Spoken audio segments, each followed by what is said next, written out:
conservative talk show host is Rush Limbaugh, and he's got some unique ideas on healthcare and fighting Obama's healthcare reform, bipartisanship, and then pre-existing conditions. I love that at the end. He's going to be talking to a caller here. Let's listen in, and then we'll talk about his wonderful ideas. No, we can't repeal healthcare outright, but the approach I've been hearing is people want to defund parts of it. That's all they feel we can do right now, and which is fine. Let's go ahead and do that. Let's defund what we can. But they also might try to repeal to make a statement just to force Barack Obama to veto it. But to me, it seems a better approach would be for the Republicans to propose a replacement bill to say, here's our ideas. Let's have the debate we should have had. Here, let's find the common ground and actually put a bill together, put it out there, and something that, not talking about compromise, we're talking about common ground here. It's something that even the moderate Dems might be able to embrace. But now,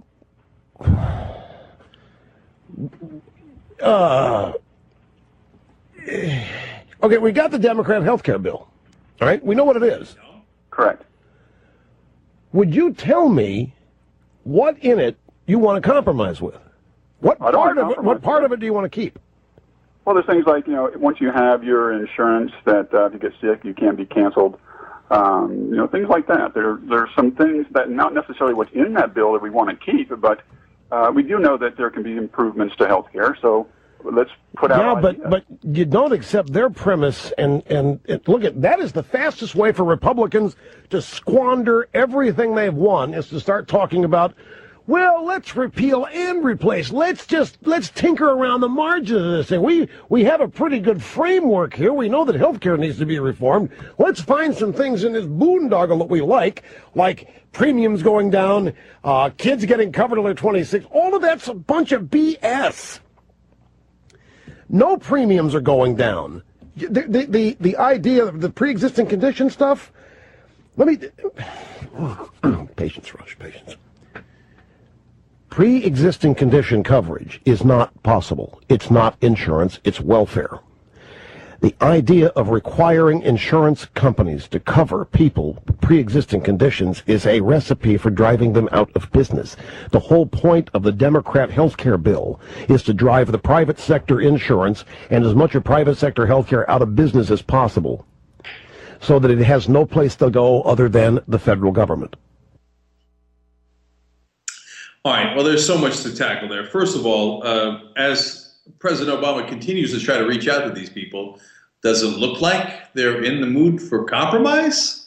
Did you hear him there? He was like, there is no part of this bill he likes. So, 30 million new people covered. No, that's a terrible thing. Of course they shouldn't be covered. No new person should be covered. Children with pre-existing conditions are covered. Well, there's those insurance companies that were saying your children was born too fat or too little, and so we're going to call that a pre-existing condition and deny him health care. So I guess Rush thinks that's welfare if you cover a kid who was just born and didn't do anything wrong at all. And then you go to the heart of his argument, which is that if you have a pre-existing condition, if we give you health insurance, that's welfare. All right, so let's think about that for a second. So if you have a pre-existing condition, whatever it might be, Rush says you cannot get private insurance. We can't force them to give you private insurance. Okay. Well, then is Rush in favor of a public option? Of course not, right? So you can't get public insurance. You can't get private insurance. You can't get insurance. So if you're not obscenely wealthy, which unfortunately Rush is, so I guess it's no skin off his fat ass. But if you're not in Rush's condition, well, and you got some sort of sickness, and a lot of us do. How many of us have pre-existing conditions at this point? A great number, right? Well, too bad. You don't get insurance, and if you don't have millions of dollars and you get a problem, that's it. You die. You die. You don't even have a choice. You can't even get it. So what? Giving it to you would be welfare. No, the whole point of insurance is that you pool together your funds in case somebody gets sick. Now, you're not doing it out of the benefit, out of the goodness of your own heart. You're doing it because that's how insurance works. In case you get sick, in case you wind up getting a condition, which then later gets called a pre-existing condition. And these people have no heart whatsoever. And they also have no sense. I guess if you make $50 million a year or whatever, you don't need anything. You don't need insurance. Rush doesn't even have insurance. But for the rest of us who do need insurance, who don't have millions of dollars, he wants to deny it. He doesn't want to change any of it. Come on, man. This is so-called free market capitalism run amok because the real reason is Rush doesn't give a damn about you. All he wants to do is protect the profits of the insurance companies.